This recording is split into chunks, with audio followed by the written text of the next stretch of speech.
boys, welcome to yet another power packed session. I am Namrita, your mathematics expert, and we are doing determinants. Determinants में आज की बारी है पूरा का पूरा चैप्टर एक साथ वन गो में पढ़ने वाली।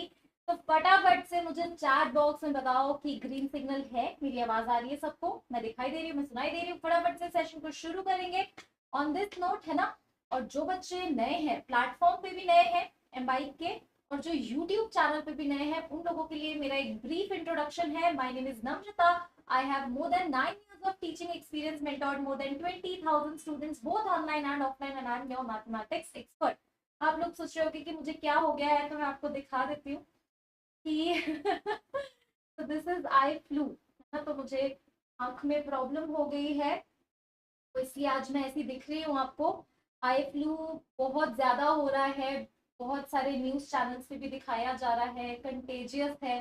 तो I am down with eye flu today, ठीक है। तो स्टार्ट करेंगे आज का session. Correct, yes yes yes, I can see Prashant Kumar over here. Welcome to the session Prashant. What's up, how are you? ठीक है। और उसके बाद अगर मैं बात करूं तो हमारा सबसे पहला जो टॉपिक है वो है माइनर ऑफ एन एलिमेंट, है ना। हमारा सबसे पहला टॉपिक है माइनर ऑफ एन एलिमेंट।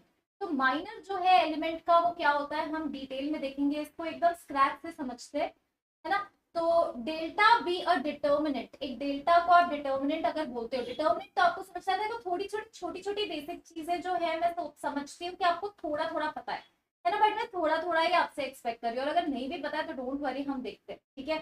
तो जैसे फॉर एग्जाम्पल अगर मैं बोलूँ कि डिटर्मिनेंट है 2x2, तो मतलब ऐसा दिखता है ए बी सी डी, और ये डिटर्मिनेंट का वैल्यू होता है। ये क्या होता है, डिटर्मिनेंट का वैल्यू होता है। मतलब अगर मैं इसको डेल्टा बोल रही हूँ तो ये डेल्टा क्या आएगा बताओ, A D minus B C is equal to 0, है ना। I can see Shrishail over here, I can see Mahantesh over here. अभी welcome to the session Mahantesh and अभी, आप लोगों को मैं पहली बार देख रही हूँ इस सेशन में। आप लोग पहली बार आए हो ना, फर्स्ट टाइमर्स हो। Yes yes yes, all right, चलो ठीक है। मैं आपको कुछ बताना चाहती हूँ। सबसे पहले मैं आपको अजीब दिख रही हूँ क्या आज? थोड़ी मुझे ये बता दो, क्योंकि मैं थोड़ा वियर्ड फील कर रही हूँ about how am I looking on the camera, है ना।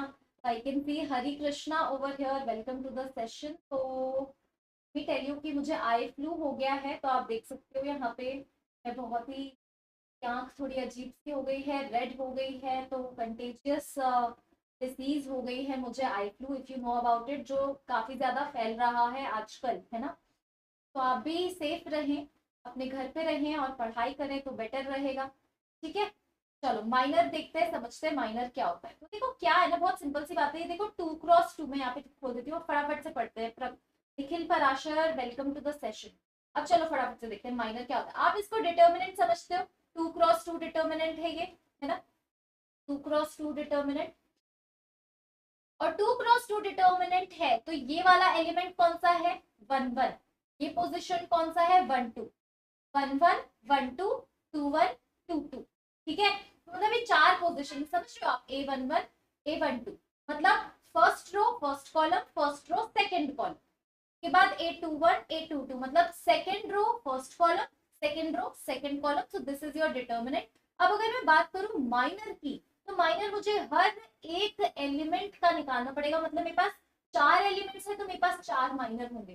तो अगर मैं बात करूं ये पोजीशन का, अगर मुझे माइनर निकालना है M11, तो मुझे पता है कैसे निकालना पड़ेगा।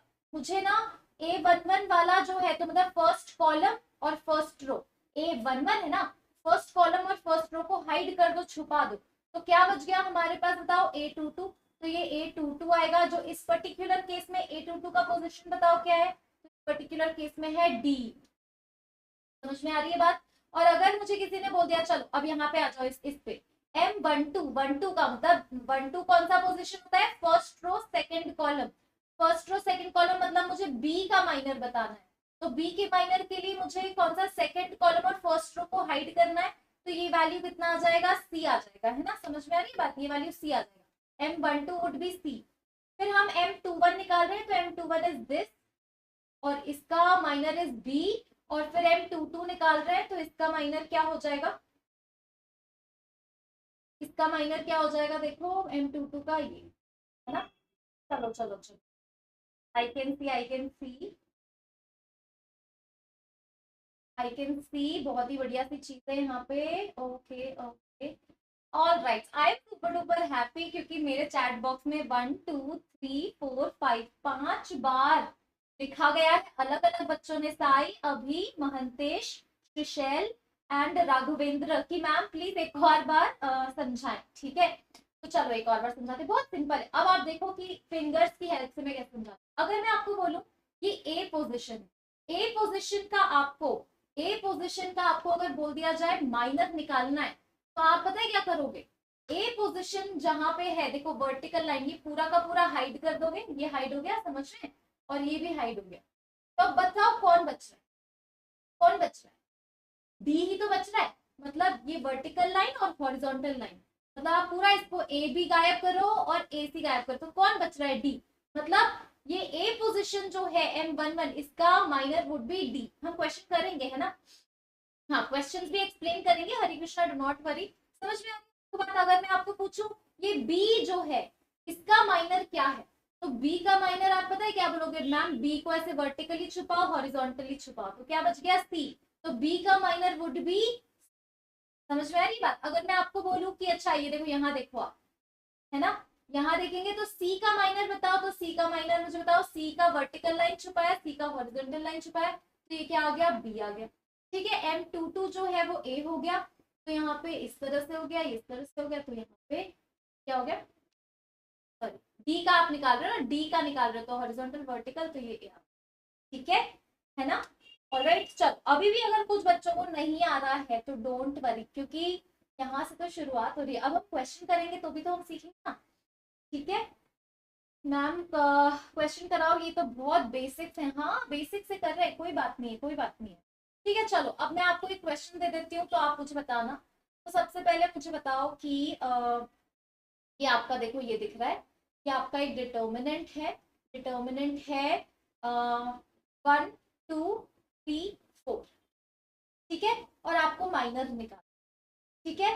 तो मैं अगर बोलती हूँ माइनर ऑफ 1, ठीक है, मतलब 1 क्या है हमारा, A11 है, ये A11 है ना, माइनर ऑफ 1 कितना हो जाएगा बोलो, M11 आप निकाल रहे हो, तो M11 बता सकते हैं क्या चैट बॉक्स में, M11, तो M11 मतलब 1 का माइनर, तो 1 का माइनर ये हाइड करेंगे और ये हाइड करेंगे, तो क्या बच जाएगा, बताओ बताओ चैट बॉक्स में, 4 बोलो, क्लियर है।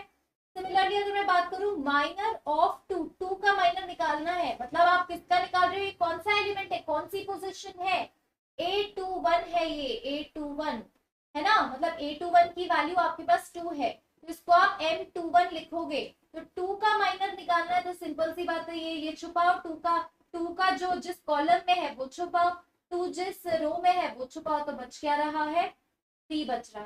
क्लियर है, कोई डाउट तो नहीं है, किसी को कोई प्रॉब्लम तो नहीं है, yes, all good, all set, है ना। माइनर क्लियर हो गया क्या आप लोगों का, मुझे बताओ, माइनर क्लियर हो गया है तो हम आगे बढ़ते हैं, अब को फैक्टर पे आ जाते हैं, ठीक है। चलो आ जाओ को फैक्टर पे, तो को फैक्टर पे फटाफट से अगर हम आ गए, तो को फैक्टर ऑफ एन एलिमेंट, किसी एलिमेंट का को फैक्टर अगर आपको निकालना है तो आप कैसे करोगे। तो देखो सबसे पहली बात है, अगर मैं आपको बोलूं C11, है ना, C12, C13, C14, समझो बात को, 4 ही को फैक्टर्स होंगे, है ना, 4 एलिमेंट तो 4 माइनर होते हैं, 4 माइनर तो 4 को फैक्टर होते हैं, ठीक है। अब मुझे बताओ C11 है, ये 1 1 को आप जोड़ोगे, 1 और 1 को जोड़ोगे तो क्या मिल रहा है, इवन नंबर मिल रहा है, इवन नंबर मतलब प्लस साइन, ये क्या मिल रहा है, 2 + 1 ऑड, ऑड मतलब माइनस साइन, फिर 3 + 1 इवन मतलब प्लस साइन, ऑड मतलब माइनस साइन, सॉरी ये क्या हो जाएगा, मैंने गड़बड़ लिख दिया, 1 2 2 1 2, C21 आएगा यहाँ पे, 21 which is negative and 22 which is positive. Ma'am I am not understanding your hand writing है, मेरी तो हैंड राइटिंग बहुत सुंदर, मेरी हैंड राइटिंग है, मेरे को तो पता है अपने स्कूल में फर्स्ट प्राइज मिलता था मेरी हैंड राइटिंग के लिए, प्लीज ऐसा मत बोलो मेरी हैंड राइटिंग के लिए, एनीवे है ना, तो चलो मैं और अच्छे से लिखूंगी, कोई बात नहीं। ऑलराइट, तो आप देख रहे हो C11 जो है वो पॉजिटिव है, C12 नेगेटिव, समझ में आया क्यों है, क्योंकि 1 + 2 3 हो गया, C21 भी नेगेटिव है और C22 पॉजिटिव। अब आपको क्या करना है, आप कुछ नहीं लिखना है, यहाँ पे M11 लिखना है, यहाँ पे M12 कॉपी पेस्ट, 12 है तो 12 है ना, M21 फिर M2। समझ में आए बात? ठीक है, अब आप मतलब समझ गए। ठीक है, अब आप खुद सोचो कि M11 निकालना है, मतलब आपको A का माइनर निकालना है, तो वो कितना आएगा D, आपने पहले भी निकाल लिया है फिर। ठीक है, तो ये हो गया आपका। अब आपका इसके बाद आपको B का माइनर निकालना है, तो B का ये हाइड करोगे तो -C आएगा। आपको समझ में आई बात? समझ में आई? -C आया। ठीक है, फिर ये हो गया। फिर उसके बाद यहाँ पे आ जाओ, तो C का माइनर निकालना है तो वो -B आ गया। और सिमिलरली D का, फाइनली D का माइनर निकालना है, तो ये देखो, इसको छुपाएंगे, इसको छुपाएंगे, तो +A आ गया। बोलो, माइनर क्लियर है, कोफैक्टर क्लियर है, are we good? Are we good with this minor and cofactor? All good, all perfect, है ना? प्लीज बच्चों देखो यार, जो बच्चे पढ़ रहे हैं उनको मत करो परेशान, ठीक है? थोड़ा अच्छे से आप चैट करो, मैं ये नहीं बोल रही हूँ, बट ढंग से करो, रेलेवेंट चैट करो, है ना? वरना कोई पॉइंट नहीं। चलो चलो फिर एग्जाम्पल करेंगे। Yes yes yes, example time, question time, है ना? तो अब तक माइनर एंड कोफैक्टर हमने पढ़ा है, तो मैं उसी के बेसिस पे आपसे सवाल पूछ रही हूँ, कुछ एक्स्ट्रा नहीं पूछ रही। ठीक है, और तो सबसे पहले देखो, आपको क्या निकालना है इसका, कोई मुझे, हाँ 3 वाला, 3x3, 3x3 मैट्रिक्स में आप कैसे निकालोगे, है ना? तो हमें क्या निकालना है, देखो आप ध्यान से सुनना, क्योंकि आपको अगर आप ध्यान से नहीं सुनोगे तो पसंद नहीं आएगा, मतलब समझ नहीं आएगा। ठीक है, सबसे पहले आपको M11 निकालना है। M11 का मतलब ही क्या है, जो फर्स्ट रो फर्स्ट कॉलम में बैठा हुआ व्यक्ति है, विच इज दिस, है ना? फर्स्ट रो फर्स्ट कॉलम में बैठा हुआ व्यक्ति, उसका आपको माइनर निकालना है। तो यहाँ पे आप क्या करोगे, फर्स्ट रो और फर्स्ट कॉलम को आप हाइड कर दो, है ना? अब आपका जो बच रहा है, ये बच रहा है, आप देख रहे हो, ये बच रहा है, इसको आप एज इट इज नोट करोगे, विच इज 6 7 4, ये आपका माइनर है 1 1। समझ में आई बात? आपको -1 का माइनर आपने कैसे निकाला, समझ में आई? अब आप इसको सॉल्व करोगे, 6 0 0 -7 4 28। ठीक है,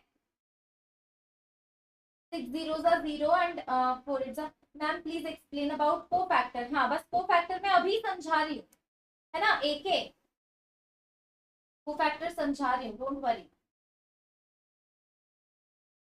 ऑल राइट, ठीक है। -28 आ गया, समझ में आया? चलो, तो एक बार फिर से मैं आपको माइनर समझा देती हूँ। M11 कितना आया? M11 के लिए आपको ये वाली जो कॉलम है, फर्स्ट कॉलम और फर्स्ट रो को छुपा देना है, और जैसे ही आपने छुपा दिया तो ये जो बच रहा है वो एज इट इज लिख दो, उसको सॉल्व करेंगे तो -28 वुड बी योर माइनर। बोलो क्लियर है ये बात? अब आपको क्या निकालना है, देखो M11 आपके पास माइनर जैसे ही आ गया, AK this is for you, AK this is for you, cofactor आपको निकालना है, तो C11 क्या आएगा, C11 -28 ही आएगा, एग्जैक्टली सेम आ जाएगा। मतलब क्या होगा, आप देखो C11 1 1, है ना? ये C11 का मतलब पता है क्या, 1 + 1 करो तो ये इवन नंबर है ना, इसीलिए जैसा माइनर वैसा कोफैक्टर। चलो आ जाओ, अभी नेक्स्ट करेंगे तो समझ में आएगा। नेक्स्ट करें, चलो अभी नेक्स्ट मतलब M12 निकालेंगे। आ जाओ, चलो M12 की बात करें। M12 मतलब फर्स्ट रो और सेकंड कॉलम का एलिमेंट। तो फर्स्ट रो और सेकंड कॉलम में कौन बैठा है, तो 2 का हमें क्या निकालना है, माइनर, है ना, विच वुड बी M12। आप ये हाइड करेंगे और ये हाइड करेंगे, ठीक है? आप ये हाइड करेंगे एंड ये हाइड करेंगे, ठीक है? तो ये कितना आ जाएगा मुझे बताओ, M12 निकाल रहे हैं, तो अब डिटर्मिनेंट बताओ मुझे क्या आएगा। तो आएगा 0 7 एंड 1 0, तो 7 1 0। क्लियर है ये बात? 0 7 1, ठीक है? तो 0 × 0 इज 0 -7, तो आपका -1 2 आपने देखा कितना आया, -7 आया। लेकिन लेकिन लेकिन here is a catch, here is a catch. Aditya Beni आप लेट आए हो क्या? चलो, है ना? तो M12 कितना हो जाएगा, -12 कितना हो जाएगा, समझ में आ रही है आपको बात? तो -7 आ रहा है, -7 एंड उसके बाद C12 कितना हो जाएगा, +7। क्यों? क्योंकि आप खुद सोचो कि C12 है, तो C12 मतलब 1 + 2, ये कितना होता है, ऑड। ऑड मतलब साइन चेंज। ठीक है, ऑड का मतलब है साइन। क्लियर है ये बात? किसी को कोई कंफ्यूजन है, कोई प्रॉब्लम है? पूछेंगे। माइनर कैसे निकालते हैं सबसे पहले ये बताओ, क्या माइनर निकालने में किसी को कोई प्रॉब्लम है?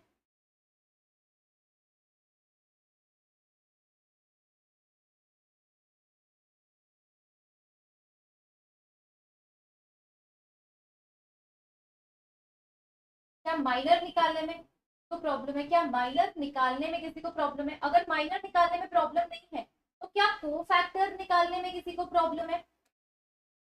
पूछेंगे, डाउट्स पूछेंगे। I am here for doubts, है ना? डाउट्स बता रही हूँ मैं। No problem student is saying. चलो ठीक है, आगे बढ़ते हैं। अब आ जाते हैं M22 पे। रैंडमली मैं आपको निकालने के लिए दे रही हूँ। M22 बताओ कौन सा एलिमेंट होगा? M22 होगा जो सेकेंड रो में बैठा हुआ है और सेकेंड कॉलम में बैठा हुआ है, विच इज दिस। आप इसका क्या निकाल रहे हो? माइनर। ठीक है, तो आप इसका रो और कॉलम दोनों हाइड करोगे तो बचेगा क्या? -1 0 एंड 1 0। आप देख रहे हो यहाँ पे एग्जैक्टली ऐसा है, -1 0 एंड 1 0। ठीक है, फिर इसका डिटर्मिनेंट निकालोगे। -1 इंटू 0 कितना होता है? तो 0 माइनस 0 हो गया। और ये M22 कितना आ गया? 0 हो गया। अब M22 अगर 0 है तो उसका कोफैक्टर भी C22 भी क्या आएगा बच्चा? 0 आएगा। यस, क्लियर है? क्या चैट कर रहे हो यार तुम लोग? क्या दिल दिल दिल बना रहे हो बैठ के? क्या बना रहे हो? पढ़ लो ढंग से, चैट रोक दो थोड़ा।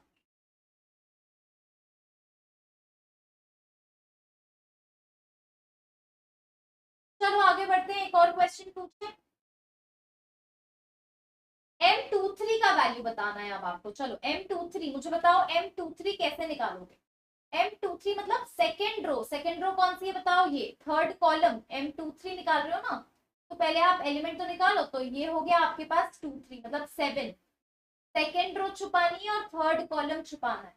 तो आपके पास क्या आ जाएगा? देखो M23 आप वैल्यूज देखो तो -1 2 1 4, -1 2 1 4। और इसका डिटर्मिनेंट लोगे तो कितना आएगा? 4 इंटू -1 इज -4।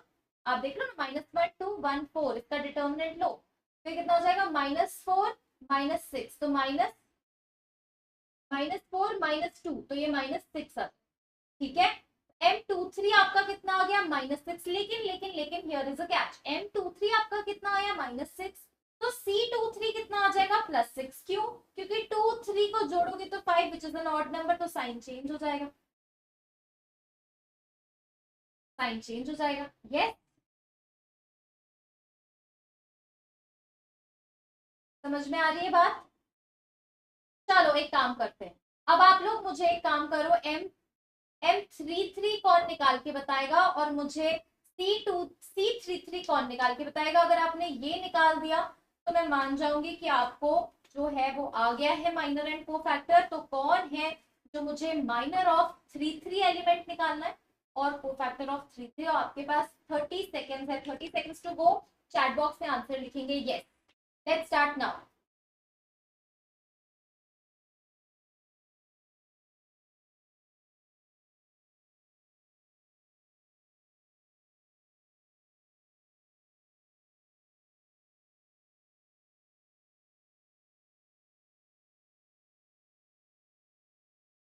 शुरू करो, बताओ। M33 निकालना है और C33 कौन बता रहा है? कौन बता रहा है?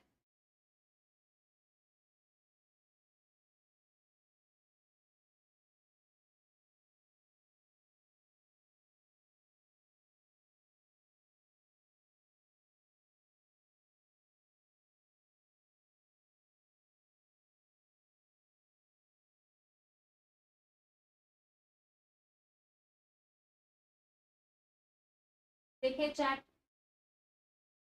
कोई भी नहीं है चैट बॉक्स में। कोई बता क्यों नहीं रहा है? नहीं आया आप लोगों को? आप किस किस को ईमानदारी से बताएंगे नहीं आया है?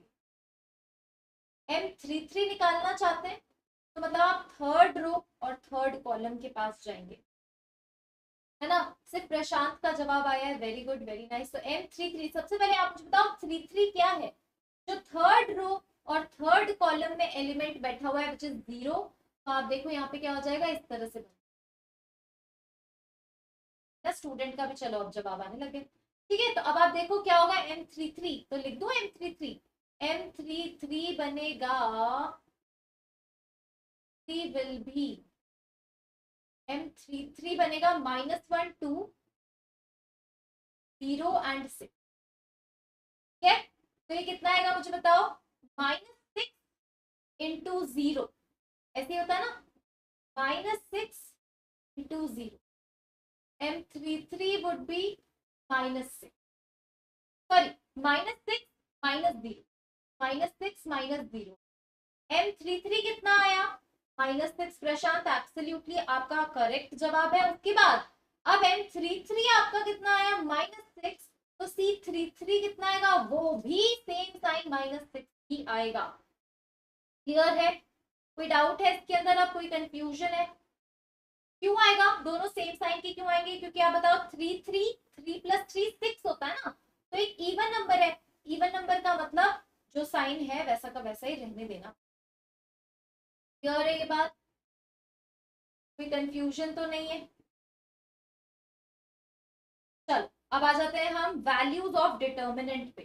डिटर्मिनेंट की अगर आपको वैल्यू निकालनी है तो आप क्या करोगे, एक 3 × 3 डिटर्मिनेंट है, 2 × 2 का वैल्यू निकालने आता है। चलो मुझे एक बात बताओ, एक छोटा सा आप मुझे ये करके बताओ, 1 2 3 4, तो डिटर्मिनेंट की वैल्यू कौन बताएगा फटाफट से।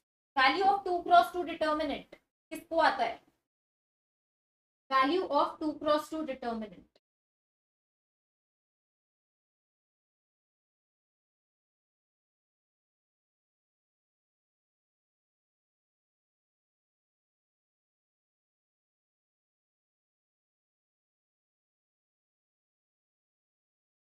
वैल्यू ऑफ 2 × 2 डिटर्मिनेंट, तो 4 1 जा 4, 4 -3 2 जा 6, -2 हो गया। करेक्ट बोल रही हूँ मैं, गलत बोल रही हूँ? प्रशांत एब्सोल्युटली राइट। बाकी लोग कहाँ हैं, बाकी लोग क्या कर रहे हैं? ठीक है, तो 2 × 2 डिटर्मिनेंट की वैल्यू निकालने में किसी को भी कोई डाउट है? चलो आओ आप 3 × 2 डिटर्मिनेंट की वैल्यू निकालते हैं। 3 × 3 डिटर्मिनेंट की वैल्यू निकालें। R be ready? यस। किस किस को ऑलरेडी 3 × 3 का वैल्यू निकालना है?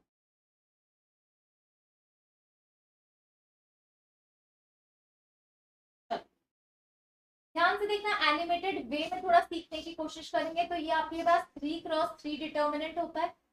तो मैं यहाँ पे भी बना देती हूँ आप लोगों के लिए, जैसे मान लो 1 2 0 5 7 0 5 1 लिख लो इजी, एंड 1 0 1। यस, क्लियर, कोई डाउट तो नहीं है इसके अंदर? चलो आ जाओ फिर, है ना। तो यहाँ पे अगर मैं देखूं, यहाँ पे अगर मैं देखूं तो क्या बन रहा है, देखो सबसे पहली चीज मुझे क्या करनी है, सबसे पहली चीज देखो, मैं रो 1 की अबाउट डिटर्मिनेंट, ठीक है, मैं क्या कर रही हूँ, रो 1, ये रो 1 है। रो 1 के अबाउट डिटर्मिनेंट कैसे खोलते हैं, ध्यान से सुनो। ठीक है, तो सबसे पहले क्या करूंगी, रो 1 में 3 एलिमेंट है, A1 B1 C। ठीक है, तो 3 चीजें हम करेंगे, पहले A1 के साथ, फिर सेम चीज B1 के साथ, सेम चीज C1 के साथ, बहुत इजी। ठीक है, तो देखो क्या करा, सबसे पहले आपने देखा मैंने A1 को चुना, ठीक है, A1 को चुना, A1 को लिखा। ठीक है, अब A1 को चुना और मैंने देखो क्या किया, ध्यान से देखा आपने, A1 वाला कॉलम और A1 वाला रो मैंने क्या कर दिया, हाइड कर दिया, जैसे हम माइनर निकालते वक्त करते हैं। आ रही है बात, है ना। तो ये क्या करा हमने, A1 चुना, A1 वाला रो, A1 वाला कॉलम, अब बच क्या गया, ये एक डिटर्मिनेंट की तरह ही है 2 × 2। इसको आप कर लेंगे सॉल्व, तो कितना आएगा, B2 sorry B2 C3 -C3 B2, बोलो यही आएगा ना। तो ये ब्रैकेट में से क्रिस क्रॉस लिख देंगे, C3 -B3 C2। समझ में आया ये वाली चीज, क्या किया मैंने, तो सबसे पहले एक डिटर्मिनेंट है मेरे पास 3 × 3, मुझे इस डिटर्मिनेंट को रो 1 के अबाउट में खोलना है, और यहाँ पे मेरे पास क्या लिखा हुआ है आप देख सकते हो, A1, मैंने A1 लिख दिया, और A1 को लेके जो मेरी, जो ये हाइड करना है मुझे, है ना। मुझे ये फर्स्ट कॉलम और फर्स्ट रो हाइड करना, और जैसे ही मैं हाइड करूंगी तो क्या बचेगा, B2C3 minus B2 B2C3 minus B2 B3C, हाँ B2C3 माइनस B3, थोड़ा कम दिख रहा है, B2C3 माइनस B3, डन। अब आगे बढ़ते हैं, किसकी बारी है, A1 की बारी खत्म हो गई, रो 1 के हिसाब से खोल रहे हैं, तो अब B1 की बारी है। B1 पे आप लगाओगे माइनस साइन, है ना। देखो यहाँ पे B1 आपने नेगेटिव साइन देखा, आपने B1 को लिखा है यहाँ पे विथ नेगेटिव साइन, और B1 का रो और B1 का कॉलम छुपा दिया, क्या बच गया, ये देखो ये बच रहा है A2 C2 A3। अब आप इसको खोलो, ये डिटर्मिनेंट ये A, तो ये क्या बन रहा है A2C3 माइनस A3C। आप एज इट इज यहाँ पे लिखोगे, देखो जरा A2C3 माइनस A3, ठीक है। अब उसके बाद आपके पास B1 का कार्यक्रम समाप्त। अब किसकी बारी आई आप खुद बताओ मुझे, अब बारी है हमारे C1 की, हम लिखेंगे प्लस C1। आपने नोटिस किया A1 और C1 को मैं पॉजिटिव लेती हूँ, सिर्फ ये बीच वाला B1 ही है जो बेचारा नेगेटिव साइन आ रहा है, ठीक है। तो अब C1 लिखेंगे, C1 का रो और कॉलम हाइड कर दिया, देख लो आप। और उसके बाद ये जो बच रहा है, तो ये क्या हो जाएगा A2B3 minus A3B2, this is your determinant opening, that's it, बहुत ज्यादा आसान है ना। तो अब कितने बच्चों ने ये ऑलरेडी कर लिया है, जैसे मेरे को एक जवाब प्रशांत ने तो बोल दिया है, अब हम करते हैं इसको, ठीक है। तो चलो ये डिटर्मिनेंट है, ये आपकी रो 1 है, तो सबसे पहला ये 1 एलिमेंट है, इस 1 एलिमेंट को लिख रही हूँ यहाँ पे, ब्रैकेट बना रही हूँ जैसे बनाना है। तो 1 का आपने क्या हाइड कर दिया, कॉलम, 1 की करस्पॉन्डिंग रो हाइड कर दी, तो ये भी गया और ये भी गया, तो 5 1 जा 5 माइनस, ये हो जाएगा 5 माइनस, ठीक है। A1 का काम तमाम। अब आ जाते हैं इधर, तो ये कौन सा है B1, मतलब सेकंड एलिमेंट है, तो नेगेटिव साइन के साथ आएगा, तो -2 लिखेंगे, ब्रैकेट बनाएंगे, 2 वाला कॉलम 2 वाली रो कर देंगे हाइड, 2 वाला कॉलम आप देख लो, ये यहाँ पे मैं बना भी देती हूँ, 2 वाला कॉलम 2 वाली रो कर दो हाइड, ऐसे और ऐसे। अब क्या बच गया बताओ, 0 इंटू 1 तो 0 होता है, और 1 इंटू 1 1 होता है, तो 0 माइनस 1 ऐसे आएगा, सही बात, 0 माइनस 1, ठीक है, प्लस 3, प्लस के बाद अब ये वाला काम, तो 3 वाली ये हाइड कर दो और ये हाइड कर दो, तो कितना आया, 0 इंटू 0 0 एंड 5 इंटू 1, तो 0 माइनस 5। चलो आ जाओ, तो ये हो गया 5 प्लस 2 माइनस 15, 7 माइनस 15 इज, क्या होता है 7 माइनस 15 -8, है ना। तो -8 करेक्ट आंसर है यार, क्या हो गया प्रशांत, -8 करेक्ट है कि नहीं है, बताओ मुझे।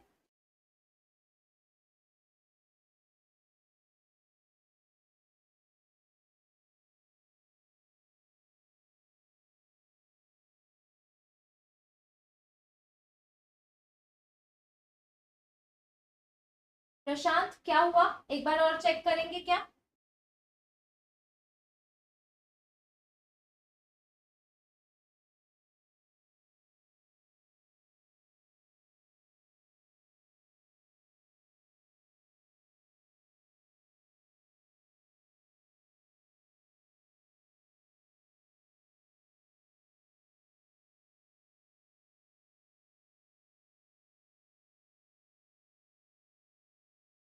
प्रशांत गड़बड़ हो गया है ना, क्लियर है, समझ में आया है आपको कि कैसे खोलना है आपको।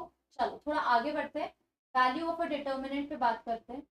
और ये हमने अभी जस्ट सीखा है, हमने अभी जस्ट ये सीखा है, अगर हमारे पास ये डिटर्मिनेंट है, तो रो 1 के अबाउट अगर किसी को खोलना है ना, तो देखो ये प्लस ये माइनस ये प्लस ऐसा होता है रो 1, तो पहला वाला पॉजिटिव, दूसरा वाला नेगेटिव, तीसरा वाला पॉजिटिव, तो positive then negative then positive, clear है ये, तो किसी को कोई कंफ्यूजन कोई डाउट, डिटर्मिनेंट कैसे खोलते हैं।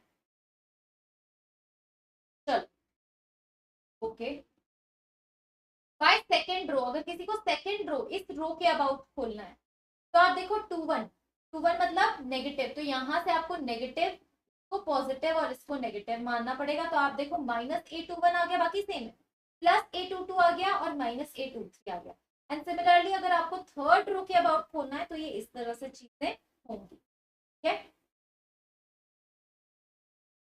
कोई डाउट तो नहीं है इसके अंदर, कोई कंफ्यूजन।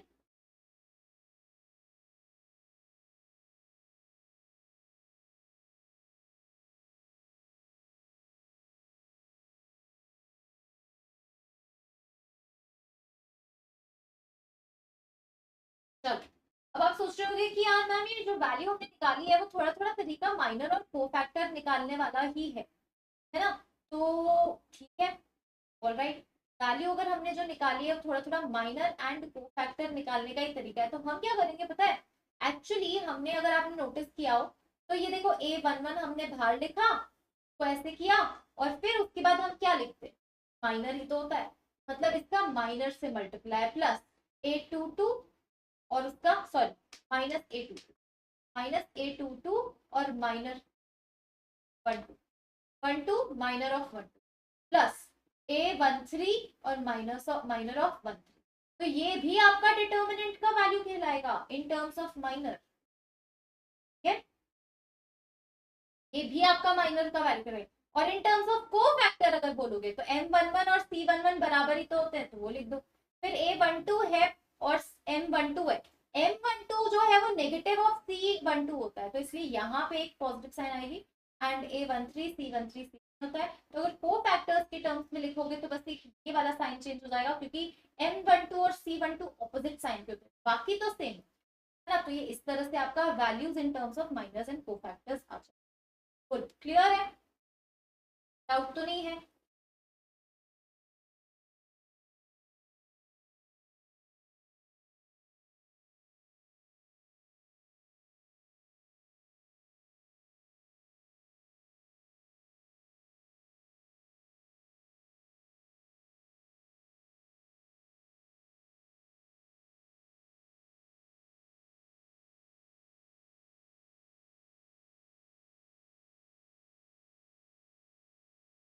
ठीक है, तो आप लोग बोल रहे होगे कि मैम थोड़ा क्वेश्चन कराओ, बट यार क्या है ना, थोड़ा डिटर्मिनेट से थोड़ा सा मैं आपका पेशेंस चाहती हूँ कि थोड़ा थ्योरी तो पढ़ना पड़ेगा देखो क्वेश्चन सॉल्व करने ना। तो थोड़ा सा थ्योरी आप कॉपरेट करो, तो थ्योरी में थोड़ा सा पहले आपको परफेक्ट करना चाहिए। चलो प्रॉपर्टीज पे आ जाते हैं यहाँ पे। चलो सबसे प्रॉपर्टीज बहुत मजेदार है। सबसे पहली प्रॉपर्टी डिटर्मिनेंट के बारे में अगर मैं बात करूँ, कि अगर आपके पास कोई डिटर्मिनेंट है, जैसे डेल्टा इज इक्वल टू ऐसा ना A11 A12 A13 A21 A22 A23 A31 A32 A3, है ना, A11 A12 A13 A21 A22 A31। अब अगर मैं आपको बोलूं कि हमने अभी देखा अभी कि अगर डिटर्मिनेंट को मैं बोलूं A11 के उसके करस्पॉन्डिंग कोफैक्टर से मल्टीप्लाई प्लस A12 को करस्पॉन्डिंग कोफैक्टर से प्लस A13 को करस्पॉन्डिंग कोफैक्टर से, तो डेल्टा आ जाएगा। लेकिन अगर इसी तरीके से अगर मैं A11 को किसी और, जैसे ये वाली रो पकड़ ली, तो C21 से मल्टीप्लाई करूं प्लस A12 को मैं C22 से, मतलब पूरा करस्पॉन्डिंग होना चाहिए, A13 को मैं C23 से मल्टीप्लाई करूं, तो ये वैल्यू मिलेगी जीरो, ना कि कोई डिटर्मिनेंट का वैल्यू। बहुत ही इंपॉर्टेंट है। मतलब क्या बोलती है ये प्रॉपर्टी, अगर आप किसी रो के एलिमेंट्स को उनके करस्पॉन्डिंग कोफैक्टर से मल्टीप्लाई करेंगे तो डेल्टा मतलब डिटर्मिनेंट मिलेगा, और वहीं अगर किसी रो के किसी और रो के कोफैक्टर्स के साथ करोगे तो जीरो। क्लियर है ये बात? किसी को कोई प्रॉब्लम तो नहीं है यहाँ पे, किसी को कोई कंफ्यूजन तो नहीं है? बोलो।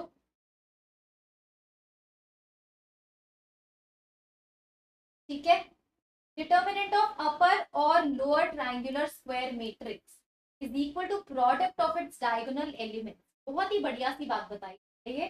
ये बोला गया है कि अगर आपके पास कभी भी अपर या लोअर ट्रायंगुलर मैट्रिक्स आ जाए और उसका आपको डिटर्मिनेंट निकालना है, तो आप बिल्कुल दिमाग नहीं लगाओगे। इनफैक्ट आप उसका डिटर्मिनेंट पता है कैसे लिखोगे, डायगोनल एलिमेंट्स को बस प्रोडक्ट कर दोगे, वही आपका आंसर आएगा। तो ये ABC आएगा इस केस में, है ना। और या फिर ये भी देखो सिर्फ डायगोनल, मतलब ये डायगोनल एलिमेंट्स होते हैं ना, इनको आप मल्टीप्लाई सिंपल डायगोनल एलिमेंट्स को ही करोगे। अब ये बहुत ही बढ़िया बात है, जेईई के पेपर में खास तौर से पूछा जा सकता है।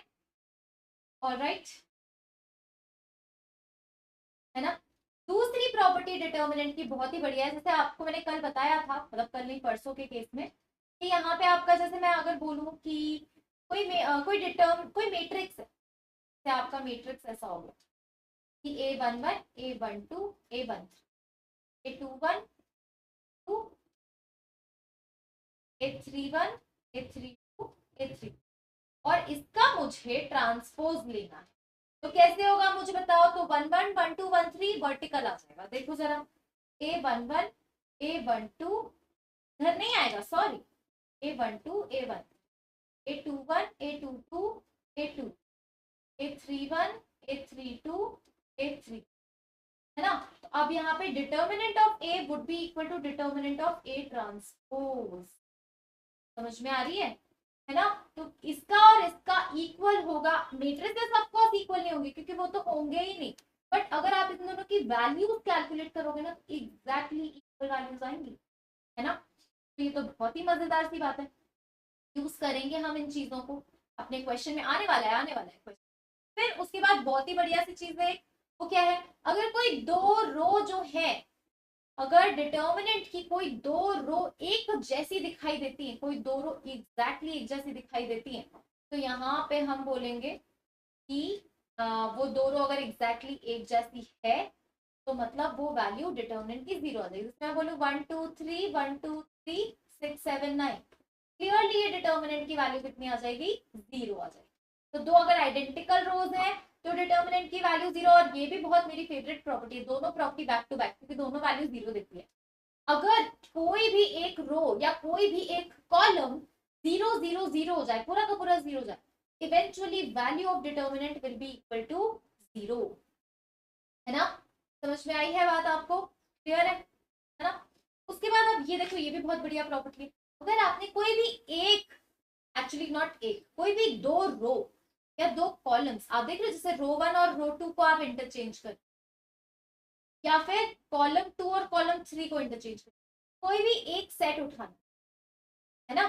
तो कोई भी दो अलग अलग रोज को अदला बदली या कोई भी दो कॉलम्स की अदला बदली अगर ऐसा करते हो तो दोनों डिटर्मिनेंट्स में क्या फर्क आता है, तो दोनों एक दूसरे के नेगेटिव साइन।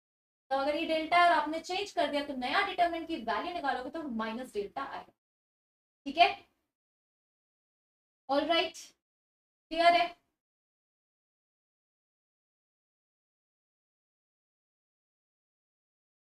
चलो अब ये बहुत ही बढ़िया सी बात है। अब मैंने आपको बताया था कि अगर कोई मैट्रिक्स है आपका, मान लो ये 1 2 3 3 4 7 1 3 9, और अगर मैं इसमें कुछ मल्टीप्लाई करूं, मान लो मैंने 3 मल्टीप्लाई किया, तो हर एक एलिमेंट में 3 का मल्टीप्लाई होगा, 3 6 9, फिर 3 3 जा 9, 3 4 जा 12, 3 7 जा 21, 1 जा 3, 3 3 जा 9, 9 3 जा 7, ऐसे हो जाएगा। तब हर एलिमेंट को पकड़ पकड़ के मल्टीप्लाई किया गया।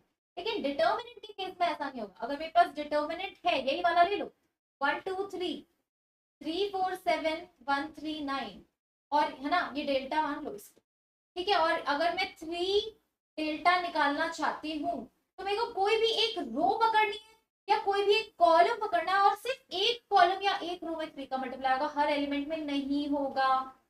कुछ भी पकड़ लो, जैसे मान लो मैं यहाँ पकड़ लेती हूँ तो ये 3 और ये 9, ये 3, बाकी सब एज इट इज रह जाएगा। समझ रहे हो कितना मेजर डिफरेंस मैं आपको बता रही हूँ, है ना, दोनों के केस में। समझ गए आप बात, है ना। तो यहाँ पे आप देख भी सकते हो, अगर आपने नोटिस किया हो तो यहाँ पे डेल्टा की वैल्यू ये है, और यहाँ पे अगर मैं बात करूं कि के डेल्टा, डेल्टा 1 है ना, तो मैंने मैंने इसके अंदर इस डेल्टा 1 में के का मल्टीप्लाई करना है। अगर तो के डेल्टा 1 कितना बन जाएगा, के डेल्टा 1 वुड भी किसी एक रो या एक कॉलम, तो हमने कॉलम 1 में पकड़ के कर दिया, जिसमें आपको मर्जी उसमें कर, ठीक है, सब में नहीं करना है, ठीक है। ऑल राइट, अब ये भी बहुत बढ़िया प्रॉपर्टी है, देखते हैं। देखो जैसे अगर मैं बोलूँ कि 1 plus X 1 plus Y 1 plus Z, और ये है 2 4 4 5 7 डिटर्मिनेंट, ठीक है, इस तरह से है। अब अगर मैं बात करूं यहाँ पे तो 1 1 1 2 3 4 4 5 7 प्लस ये है एक्स वाई जेड 2 3 4 4 5 7। समझ में आया क्या किया। कोई भी एक रो को आप अगर, मतलब कोई भी एक रो के एलिमेंट्स को दो हिस्सों में अगर बांट सकते हो, जैसे 1 और एक्स 1 और वाई 1 और जेड, तो आपके दो अलग अलग डिटर्मिनेंट्स बन जाते हैं ना। तो if each element of any row और column can be expressed as sum of two terms, then the determinant can also be represented as expressed as sum of two determinants. समझ में आई बात। देखो प्रॉपर्टी पढ़ो, कोई डाउट है, confusion है तो पूछते चलो। किसी को कोई डाउट है।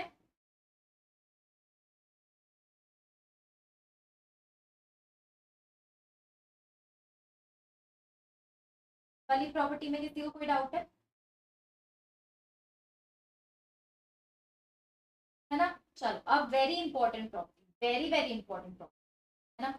अगर मैं आपको बोलूं कि कैसे कैसे मैं इसको आपको बताऊं, प्रॉपर्टी में कैसे एक्चुअली बताऊंगी, कैसे स्ट्रेस दूं कि ये प्रॉपर्टी जेई मेन के लिए तो बहुत ज्यादा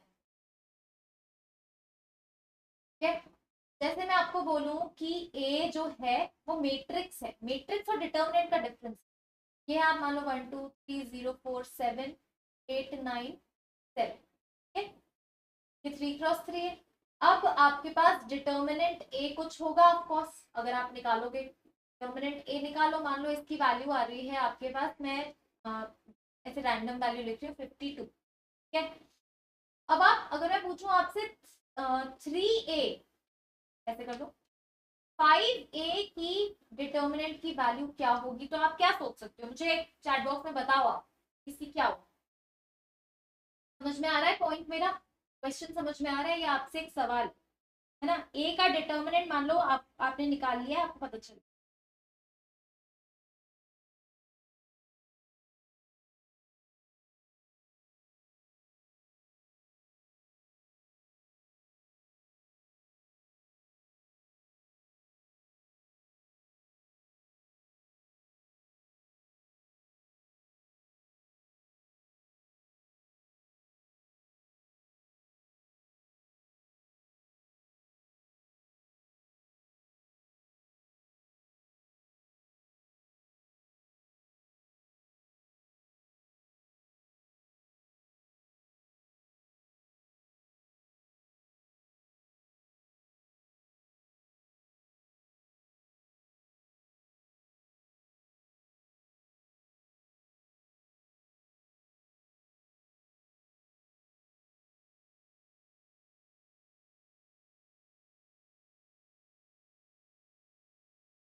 चलो ठीक है। तो देखो मैं आपको अब इसके रिलेटेड प्रॉपर्टी बताती हूँ, ठीक है। तो मैंने आपको एक क्वेश्चन दिया है, क्वेश्चन ये है सिंपल सा, कि मेरा एक ए 3 क्रॉस 3 मैट्रिक्स है ना, 3 क्रॉस 3 मेरा मैट्रिक्स है, और 3 क्रॉस 3 मैट्रिक्स की अगर मैं बात करूं तो यहाँ पे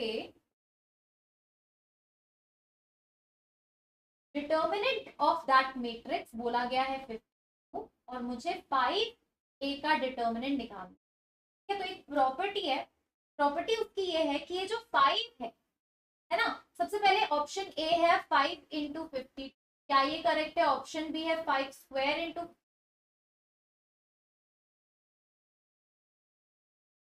है ना। ऑप्शन बी है 5 स्क्वायर × 52, ऑप्शन सी है 5 क्यूब × 52। तो देखो क्या होगा, इसका आंसर 5 × 52 नहीं होगा, 5 स्क्वायर भी नहीं होगा, 5 क्यूब होगा। पॉइंट यहाँ पे ये है कि ये जो आपकी डिटर्मिनेंट के अंदर कांस्टेंट है, ये बाहर तभी निकल सकता है, नॉर्मली 5 बन के नहीं निकलेगा, बाहर तभी निकल सकता है जब आपको इसका ऑर्डर की पावर चढ़ेगी, मतलब इस 5 की पावर क्या चढ़ेगी? ऑर्डर। तो 5 क्यूब × 52 बनेगा। समझ में आई आपको बात? इस प्रॉपर्टी में कोई डाउट, कोई कंफ्यूजन तो नहीं है आपको, है ना? पहली प्रॉपर्टी दू एक क्वेश्चन, ये जेई मेन में आया हुआ है बाय द वे, दू आपको एक क्वेश्चन फिर मैं, है ना, आपका डिटर्मिनेंट ओके। क्वेश्चन है कि ए जो है वो मैट्रिक्स है 2 3 5 7, और आपको 5a, चलो आप ऐसे करो, आपको 4a निकाल, अब 7a का डिटर्मिनेंट निकाल सकते हैं, क्वेश्चन बताएंगे। चलो टाइम दिया आपको 30 सेकेंड, सोचो फटाफट मुझे बताओ कैलकुलेशन करके कि क्या आंसर आएगा, फटाफट बिना टाइम वेस्ट।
ओके, स्टूडेंट बोल रहा है कि ए 7 स्क्वायर ए, कितना आएगा जवाब देखें।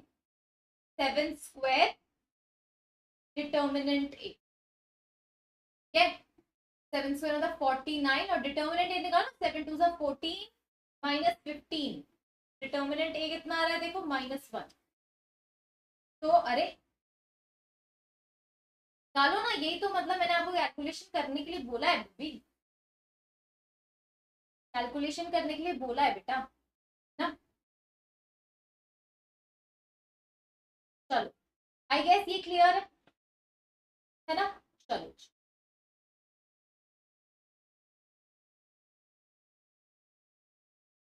अब एक और प्रॉपर्टी है कि अगर आपके पास डिटर्मिनेंट ए बी निकालने के लिए बोला है, तो अगर आपके पास ए मैट्रिक्स है, बी मैट्रिक्स है और डिटर्मिनेंट ए बी निकालने के लिए बोला है, तो क्या आप पहले ए बी मैट्रिक्स मल्टीप्लीकेशन करोगे फिर डिटर्मिनेंट निकालोगे? नहीं, आप चुपके से डिटर्मिनेंट ए निकालो, उसका मल्टीप्लाई कर दो डिटर्मिनेंट बी के साथ, आपका वही जवाब सेम टू सेम आ जाएगा। बोलो, प्रॉपर्टीज क्लियर हो रही है? कोई कंफ्यूजन तो नहीं रह जा रहा है किसी भी बच्चे को? तो मुझे बताओ, है ना, क्लियर हो रही है? तो अब एक लास्ट प्रॉपर्टी पढ़ेंगे और क्वेश्चन करेंगे। लास्ट प्रॉपर्टी जो है वो डिटर्मिनेंट को, अब मैं आपको बताती हूँ, जैसे डिटर्मिनेंट की वैल्यू 200, 400, 700 ऐसे होगी, है ना, मान रहे हो आप 300 ऐसे, 359, आप समझ रहे हो कितना बड़ा बड़ा कैलकुलेशन है। ऐसे करोगे तो आप मल्टीप्लाई कर पाओगे क्या? नहीं। तो आपको पास कोई तरीका होना चाहिए सो दैट आप कैलकुलेशन थोड़ा सा कम कर। जरूरी नहीं है कि इस डिटर्मिनेंट की वैल्यू बहुत बड़ी आएगी, हो सकता है इस डिटर्मिनेंट की वैल्यू 0 ही आती हो, या 5 ही आती हो, या 10 आती हो, या 15 आती हो। तो हम इतने हैवी कैलकुलेशंस करें क्यों जब वैल्यू छोटी सी आनी है? वैल्यू बड़ी आती है तो फिर भी समझ में आता है। तो हम क्या करते हैं, डिटर्मिनेंट को रिड्यूस करते हैं धीरे धीरे, है ना। डिटर्मिनेंट को क्या करते हैं, मतलब थोड़ा कम कर देते हैं कि वैल्यूज जो है फाइनली मल्टीप्लीकेशन में थोड़ा आसान हो जाए। तो उसके लिए हमारे पास क्या तरीका है? उसके लिए तरीका सिंपल सी बात है कि आपके पास जो डिटर्मिनेंट है देखो, A11, A12, A13, A21, A22, A23, A31, A32, A3, ठीक है, इस तरह से हो जाएगा। अब देखो ये क्या है, रो 1, रो 2, रो 3, कॉलम 1, कॉलम 2, कॉलम, है ना। तो अब आपको क्या करना है, आपके पास जो प्रॉपर्टी है वो ये कहती है कि आप किसी भी रो को बदल सकते हो। अगर आपको लगता है कि मेरा रो 1 बहुत ही हैवी है कैलकुलेशन में, आप उसको छोटा कर सकते हो। कैसे? सब्ट्रैक्ट, ऐड, जो भी आपको करना है वो करके मैं बताती हूँ कैसे। कॉमन लेते हैं क्या? यस स्टूडेंट, हाँ हम लेंगे कॉमन, वो भी बताऊंगी, है ना। कॉमन भी ले सकते हैं बट अभी वो प्रॉपर्टी नहीं बता रही हूँ। जैसे मान लो आपको मन किया यार रो 1 जो है वो बहुत बड़ी है, बदल देते, तो रो 1 को चेंज करोगे। कैसे करोगे? रो 1 को चेंज करोगे with the help of row 1 plus minus PR2, है ना। तो आपने क्या किया, मतलब मैं आपको बता देती हूँ, जैसे आपके पास ये 100 है, ये 200 है और ये 300, ठीक है। फिर यहाँ पे ये 50 है और यहाँ पे ये कितना 100 है और यहाँ पे है 1, समझ रहे हो, 1 2 3। अब आप खुद सोचो कि ये जो डिटर्मिनेंट दिख रहा है इसको आप खोलने जाओगे तो बहुत लंबी लंबी कैलकुलेशन आएंगी। तो हम क्या करेंगे, मैंने नोटिस किया कि यार यहाँ पे जो कॉलम 1 है वो सबसे बड़ा दिख रहा है, तो मैं कॉलम 1 को चेंज करना चाहती हूँ, लेकिन रूल्स रूल्स फॉलो करने पड़ेंगे, है ना। डिटर्मिनेंट की वैल्यू अफेक्ट नहीं होगी अगर आप रूल्स फॉलो करोगे, रूल्स गड़बड़ फॉलो हो गए तो डिटर्मिनेंट की वैल्यू बदल जाएगी। तो C1 गोज टू C1, अब आप कुछ भी करो प्लस या माइनस, तो माइनस करना चाहते हो आप, है ना, क्योंकि आप ये सोचो माइनस करोगे कि प्लस, प्लस करोगे तो वैल्यू और बड़ी हो जाएगी। आपको माइनस करना है तो 100 में से आप क्या माइनस करोगे, तो 100 में से आप 50 का डबल माइनस करोगे तो मजा आ जाएगा। तो 100 में से मतलब C1 में से आप डबल ऑफ, सॉरी C1 में ये रो 1 है ना, रो 1 गोज टू आपको, ये रो 1, ये रो 1 है ना, तो row 1 goes to row 1 minus 2R2, समझ में आएगा। आपने क्या किया, रो 1 जो मेरे पीछे लिखा हुआ है, तो रो 1 गोज टू, ये रो 1 है, रो 1 वाले एलिमेंट्स को आप रो 2 में से घटाओगे और मतलब डबल करोगे, तो अब कितना आ जाएगा देखो, ये 100 माइनस डबल ऑफ 50, तो रो 1 बदलेगा 0, और यहाँ पे भी रो सेकेंड एलिमेंट में आप देखो ना, 200 में से डबल ऑफ 200, और उसके बाद 300 माइनस डबल ऑफ 150, तो ये देखो 0 आ गया, अगर आपने नोटिस किया हो तो। 300 में से आपने क्या किया, डबल ऑफ 150, तो 0 0 0 बाकी एज इट इज। देखो ना पूरे डिटर्मिनेंट की वैल्यू क्या हो गई बताओ मुझे, पूरा डिटर्मिनेंट की वैल्यू तो 0 ही हो गई। आप समझ रहे हो, समझ रहे हो मेरी बात को? अगर आप यहाँ पे मल्टीप्लाई करके एंड में आंसर निकालते, आप तो 0 ही रहा था, तो ये ऐसे इजी हो गया। समझ में आई बात? बोलो।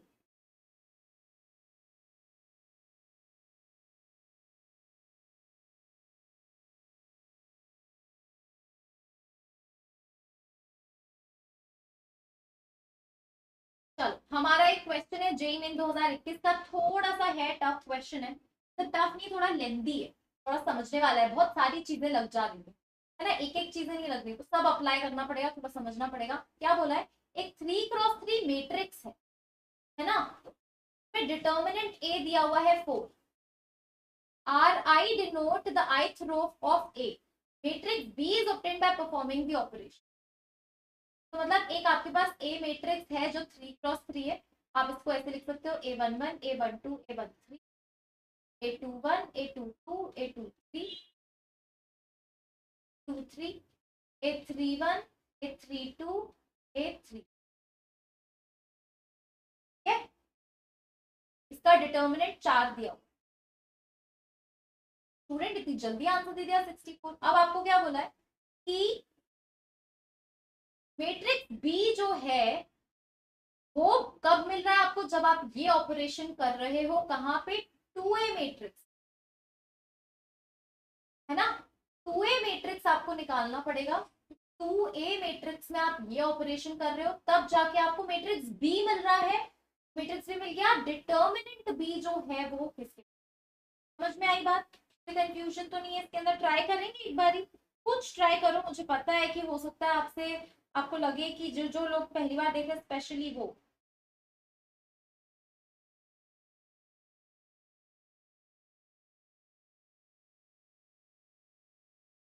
हाँ है ना, तो जैसे किसने बोला, स्टूडेंट एक बोल रहा है कि समीर का भी आंसर आ गया, बट एक बच्चा बोल रहा है कि मैम ये क्वेश्चन बनाया हुआ है,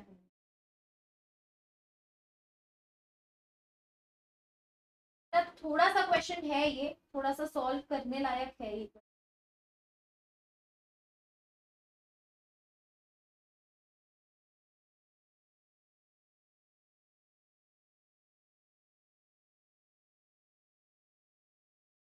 ठीक है, तो मतलब पहले तो आप 2A ऑब्टेन करोगे, समझ में आ रही है आपको बात,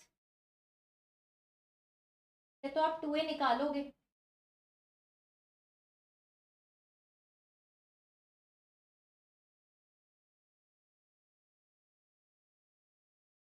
ना, तो 2A आप सबसे पहले निकालो, ए तो आपके पास है, तो आप 2A यहीं पे निकाल लें,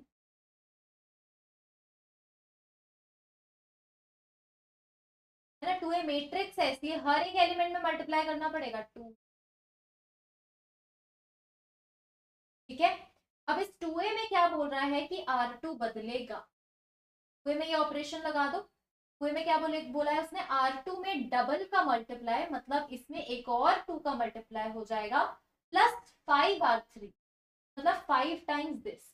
तो मतलब बेसिकली जो हमारा बी मैट्रिक्स है अब निकल रहा है, देखो फाइनली मैं यहाँ लिख देती हूँ बी मैट्रिक्स, ठीक है, थोड़ा सा बड़ा स्पेस, बी मैट्रिक्स में आपके पास सब कुछ एज इट इज रहेगा, देखना ध्यान से, आपके पास ये देखो 2A11 2A12 2A13, मतलब रो 1 को नहीं छेड़ा गया है, रो 3 को भी आप बिल्कुल भी नहीं छेड़ोगे,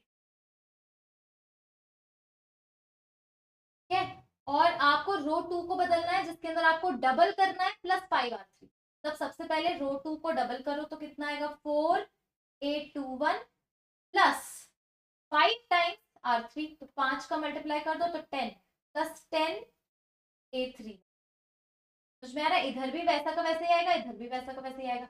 अब आपको क्या निकालना है, आपको डिटर्मिनेंट बी निकालना है, डिटर्मिनेंट बी निकालना है, मतलब आपको क्या करना है, एज इट इज इसका डिटर्मिनेंट ले लेना है दोनों तरफ से, ठीक है।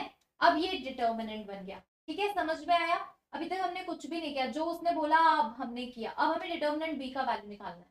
पर आप खुद सोचो कि डिटर्मिनेंट बी का वैल्यू तो मेरे को पता ही नहीं है, मुझे तो सिर्फ डिटर्मिनेंट ए का वैल्यू पता है, मतलब कहीं से अगर मैं इसको मॉडिफाई करके कुछ कुछ डिटर्मिनेंट्स की जो मैंने अभी प्रॉपर्टी सीखी है, वो सारी प्रॉपर्टीज अगर मैं अप्लाई करके सब कुछ करूं ढंग से, तब जाके मुझे तब, और यहाँ पे इवेंचुअली फाइनली कुछ जोड़ मरोड़ तोड़ मरोड़ करके एंड में मेरे को यहाँ पे कुछ डिटर्मिनेंट ए के टर्म्स में मिल जाए तो मेरा काम हो जाएगा। बोलो क्लियर है, समझ में आ रहा है क्या क्या करना क्या चाह रहे हैं।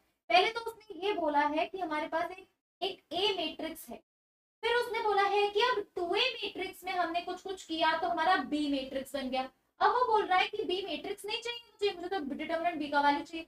तो हमने ये दिमाग लगा कि ये तो खिचड़ी पक गई है, ये हमने बनाया तो कुछ तो भी दिख रहा है, अब ये कुछ तो भी जो दिख रहा है उसका डिटर्मिनेंट अगर हम लेते हैं तो हमें तो कैसे पता चलेगा value, because I have only this value, determinant है। मतलब कहीं ना कहीं मुझे ये राइट हैंड साइड जो बी में खिचड़ी पकी है उसको सॉल्व करते करते, उसको आसान बनाते बनाते सिर्फ मुझे वहां पे डिटर्मिनेंट ए बनाना है। जैसे ही मेरा डिटर्मिनेंट ए बन जाएगा, और भी कुछ कुछ वैल्यूज पहले आती जाएंगी, मैं डिटर्मिनेंट ए की वैल्यू पुट कर दूंगी, मेरा जवाब आ जाएगा। चलो ट्राई करते हैं। सबसे पहले आप ये देखो कि क्या कर सकते हैं। तो सबसे पहले मुझे दिख रहा है यार, ये जो टू टू टू दिख रहा है ना, तो इस टू को आप कॉमन ले लो, मान लेना ये, और ध्यान रखना ये डिटर्मिनेंट है, अब ये मैट्रिक्स नहीं है, तो इसमें सारी डिटर्मिनेंट्स की प्रॉपर्टी लगेगी, है ना। तो मतलब अगर आपको रो वन में से अगर टू कॉमन निकालना है, एक बार टू निकलेगा तो डिटर्मिनेंट बी की वैल्यू बताओ कितनी आ जाएगी। तो सबसे पहले देखो आप क्या करोगे, ये वाला टू बाहर निकालोगे और ये वाला भी बाहर निकालोगे, तो कितना आ गया, फोर आ गया। तो फोर तो आ गया, और उसके बाद ये वाली तो सेम हो गई, ए वन वन, ये तो यही है ना, ये ए डिटर्मिनेंट की वैल्यू बन रही है। ये देखो डिटर्मिनेंट ऐसे ही तो दिखता है ना। रो वन और रो थ्री तो सॉर्टेड है। अब हमें क्या करना चाहिए, हमें रो टू का एक लफड़ा फंस रहा है कि रो टू ऐसा उलझाया है, मुझे तो रो टू की जगह क्या चाहिए, सिंपली यही ए टू वन चाहिए। तो मुझे क्या करना पड़ेगा, मुझे ना रो टू में ऑपरेशन लगाना पड़ेगा, row two goes to, row two में से कुछ row two goes to row two, इसमें से कुछ माइनस करना पड़ेगा, मतलब मुझे ये चीज नहीं चाहिए। तो रो टू में से क्या घटाना पड़ेगा, माइनस, आपको निकालना पड़ेगा 10, ठीक है। सॉरी, अभी ये ओरिजिनल देखेंगे ना, हाँ 5R3, ये ऑपरेशन लगा दो। जैसे ही आप ये लगाओगे तो कितना बन जाएगा, ये कटता जाएगा, तो 4 टाइम्स बन जाएगा A21, 4 टाइम्स बन जाएगा A22, 4 टाइम्स A2, तो ये 4 निकलेगा तो 16 बन जाएगा। 4 को बाहर निकाल सकते हो ना, 4 निकलेगा तो 16 बन जाएगा। तो 4 4 16 मल्टीप्लाई, ये क्या हो गया, डिटर्मिनेंट ए जो हम चाहते थे। तो 16 इंटू 4 कितना आ गया, 4 एब्सोल्युटली राइट है ना। जो बच्चों ने क्वेश्चन बनाया हुआ है उनके लिए एक रिविजन की तरह हो गया, और जो पहली बार देख रहे हैं वो देखो समझो, और मुझसे कोई डाउट कोई कंफ्यूजन तो नहीं है आप लोगों को।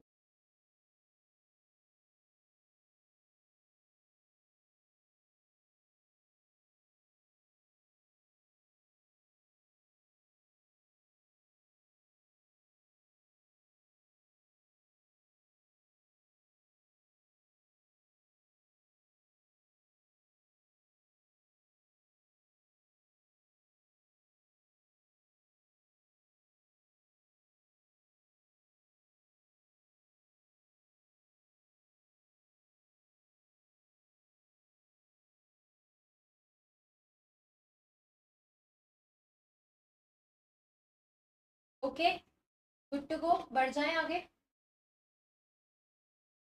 चलो अनदर क्वेश्चन जेई में क्या बोल रहा है ये सवाल, let p and p plus two be prime numbers and let delta is this, then sum of maximum values of alpha and beta for such that p की power alpha and p plus power beta divide delta is, ठीक है।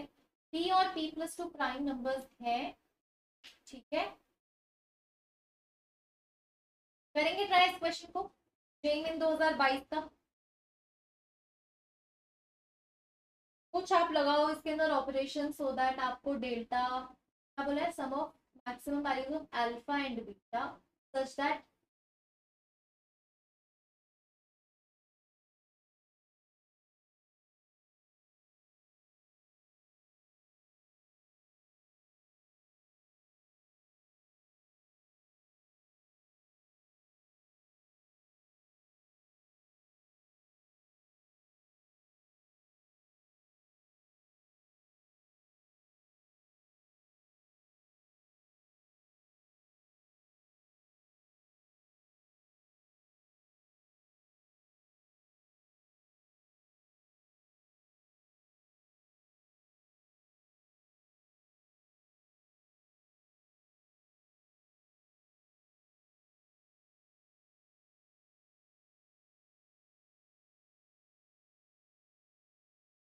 Hint दूं क्या आपको, क्या करना है, किसी को हिंट चाहिए, हिंट दे देती हूँ। देखो आपको दिख रहा है कि यहाँ p फैक्टोरियल है, क्या p प्लस वन को आप ब्रेक कर सकते हो, p प्लस वन को अगर मैं आपको बताऊं तो क्या लिख सकते हो, p प्लस वन फैक्टोरियल को, p प्लस वन फैक्टोरियल को आप लिख सकते हो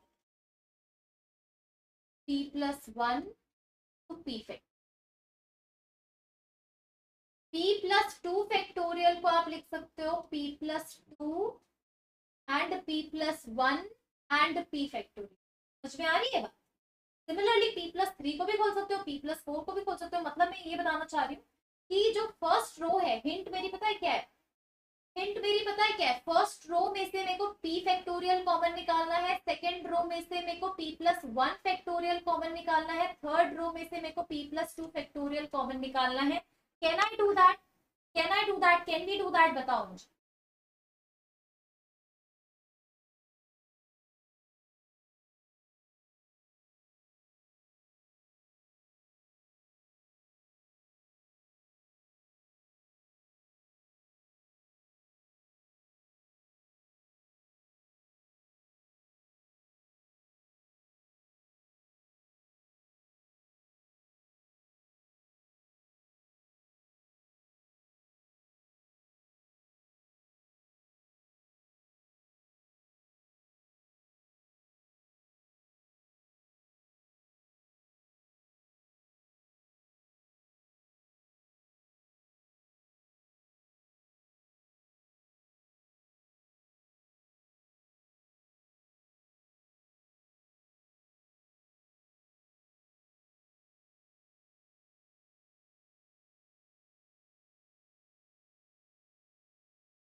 चलो करें।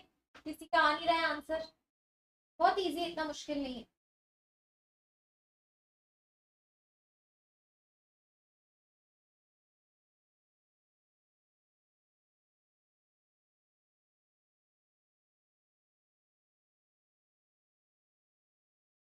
देखो फर्स्ट रो को मैं लिखती हूँ, जैसे डेल्टा है ना।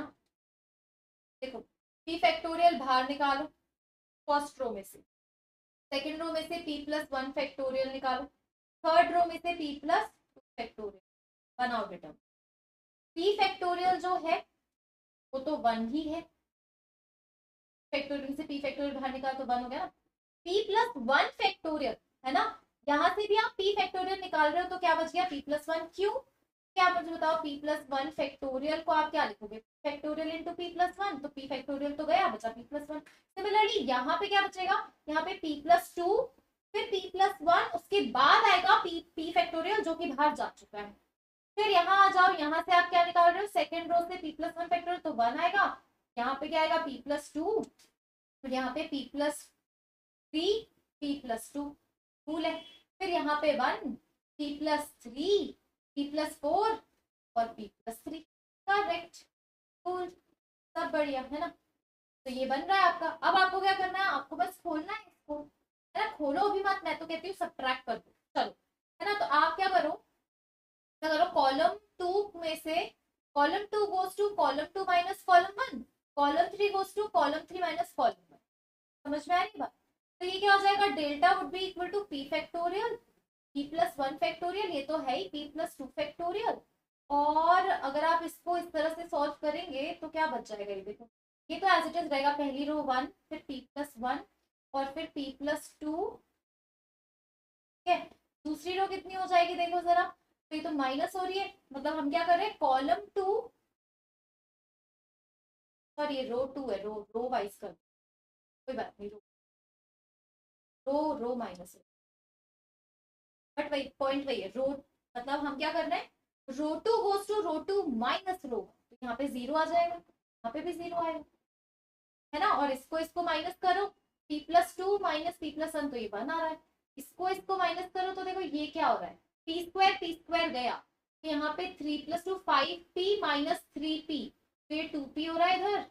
एंड 3 टू 6 माइनस 2 तो 4 हो रहा है ना। यहाँ पे भी कितना आएगा देखो, p plus 3 minus p plus 1, तो यहाँ पे 2 हो रहा है। ठीक है, और ये क्या हो गया? p plus 4 p plus 3 minus करेंगे तो 7p माइनस 2p कितना हो जाएगा? 7p में से 2p तो 5p बच रहा है।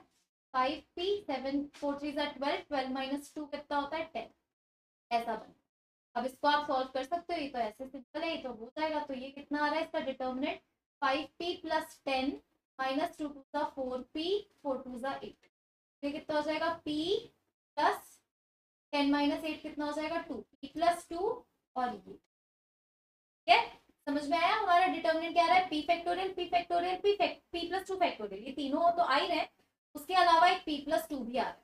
तो अब देखो उसने क्या बोला, उसने बोला है कि p की पावर अल्फा एंड p + 2 की पावर बीटा डिवाइड करेगा डेल्टा को, है ना।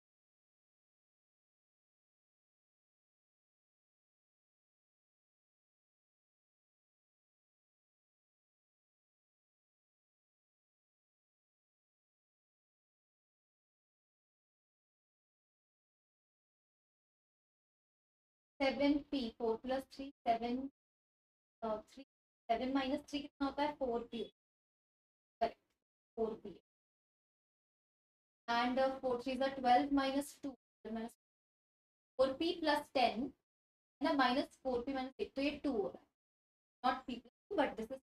अब ध्यान से सुनो कि वैल्यू क्या आ रही है, क्या मैं लिख रही हूँ वैल्यू जाके, मेरी वैल्यू आ रही है p factorial p + 1 factorial p + 2 factorial, ठीक है ना, p + 1 p + 2 और उसके बाद हमारी क्या आ रही है 2 आ रही है।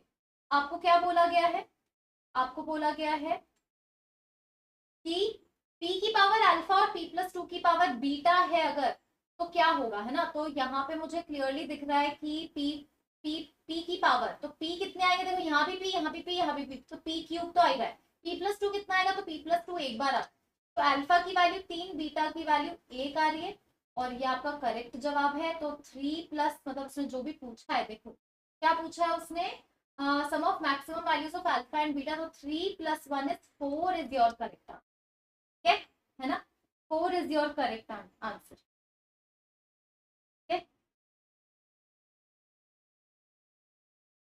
है ना। ठीक है, चलो तो मैं अब आपसे मिलूंगी अगली क्लास में डिटर्मिनेंट्स की ही, जहाँ पे हम बाकी का बचा हुआ पोर्शन खत्म करेंगे, ठीक है। और साथ ही साथ मैं आपको बता भी दूं कि यहाँ पे आपका, और मैं बता देती हूँ कि आपका एम्बाइब लेंस ऐप डाउनलोड करो, एम्बाइब की लाइव क्लासेस अभी 6 बजे मेरी एक और लाइव क्लास है, तो वो भी आप जरूर से रजिस्टर कर लो उस बटन पे, ठीक है। तो मैं आपसे अब 6 बजे मिलने वाली हूँ, टेलीग्राम चैनल को भी सब्सक्राइब कर लेना, ठीक है। 6 o'clock मिलते हैं। This is Namrata signing off, I will see you all at 6 PM sharp on the imbibe app.